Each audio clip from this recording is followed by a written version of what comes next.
পশ্চিমবঙ্গ জয়ের ব্যাপারে নিজেকে আত্মবিশ্বাসী বলছেন অমিত শাহ, অথচ তার আচরণ হতাশাগ্রস্তের মতো। ভোটের মুখে 3 জন আইপ্যাকের ডিরেক্টরকে তলব করা হয়েছে। প্রতিদিন রাজ্যে তৃণমূলের নেতাকর্মীদের বাড়িতে এনফোর্সমেন্ট ডিরেক্টরেট এবং আইটি তল্লাশি চালাচ্ছে। নরেন্দ্র মোদী এবং অমিত শাহ শীঘ্রই ক্ষমতাচ্যুত হবেন, তারাই আমাদের দেখিয়ে দিচ্ছেন ক্ষমতা না থাকলে তাদের সঙ্গে কি আচরণ করা উচিত। আইপ্যাকের ডিরেক্টর ঋষিরাজকে ইডির তলব প্রসঙ্গে এক্স হ্যান্ডেলে পোস্ট প্রাক্তন তৃণমূল সাংসদ সাকেত গোখলে।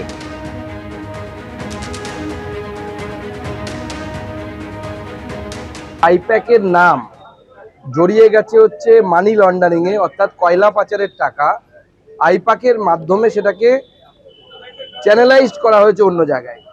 এটা অত্যন্ত চিন্তার বিষয়। যখন একটি নির্বাচন কৌশলী সংস্থা যখন এই ধরনের অবৈধ কাজে জড়িয়ে যায়, তখন স্বাভাবিকভাবে নির্বাচনী কৌশলী সংস্থাগুলো আগামী দিনে কিভাবে কাজ করবে, তাদের ভূমিকা কি হবে, এ নিয়ে কিন্তু বড় প্রশ্নচিহ্ন উঠে যায়। তৃণমূল কংগ্রেস এবং আইপ্যাক সমার্থক হয়ে গেছে, যেখানে নির্বাচনী কৌশলী সংস্থা সমস্ত রাজনৈতিক দলই আজকালকার দিনে ব্যবহার করে, এতে অসুবিধার কিছু নেই, কিন্তু সেটা পার্টির অংশ হতে পারে না। কারণ একই কোম্পানি পরস্পর বিরোধী রাজনৈতিক দলকে সাহায্য করে ভিন্ন ভিন্ন রাজ্যে। স্বাভাবিকভাবে আইপ্যাক যখন এবং তৃণমূল এক হয়ে যাচ্ছে, সমার্থক হয়ে যাচ্ছে, তখন এই ধরনের সমস্যা হচ্ছে।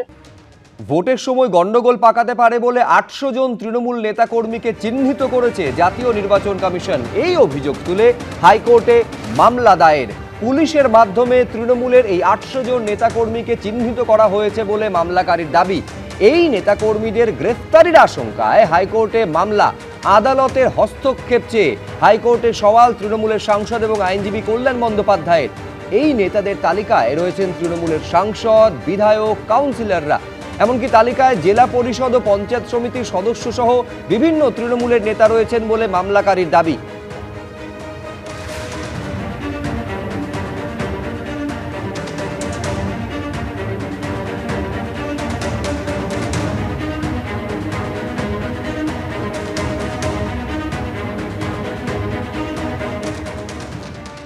প্রথম দফা নির্বাচনের আগে এক রাতেই 135 জন দাগী অপরাধী এবার পুলিশের জালে।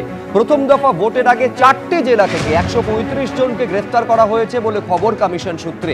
এই 4টি জেলা হলো কোচবিহার, মালদা, মুর্শিদাবাদ এবং দক্ষিণ 24 পরগনা। এই 4 জেলা থেকে নজিরবিহীনভাবে এক রাতেই শতাধিক গ্রেফতারি। কোন কোন থানায় কারা দাগী, খোঁজ নিয়ে গ্রেফতার করার নির্দেশ দেওয়া হয় বলে খবর কমিশন সূত্রে। ভোটের আগে দাগী অপরাধীদের বিরুদ্ধে এর আগে কড়া পদক্ষেপ নেওয়ার নির্দেশ দিয়েছিল নির্বাচন কমিশন।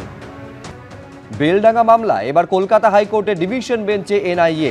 বিশেষ আদালতের নির্দেশকে চ্যালেঞ্জ করে বিচারপতি অরিজিৎ বন্দ্যোপাধ্যায় ডিভিশন বেঞ্চে এনআইএ। 15 জন অভিযুক্তের জামিনের সিদ্ধান্তকে চ্যালেঞ্জ করে হাইকোর্টে এনআইএ। মামলার শুনানি আগামীকাল।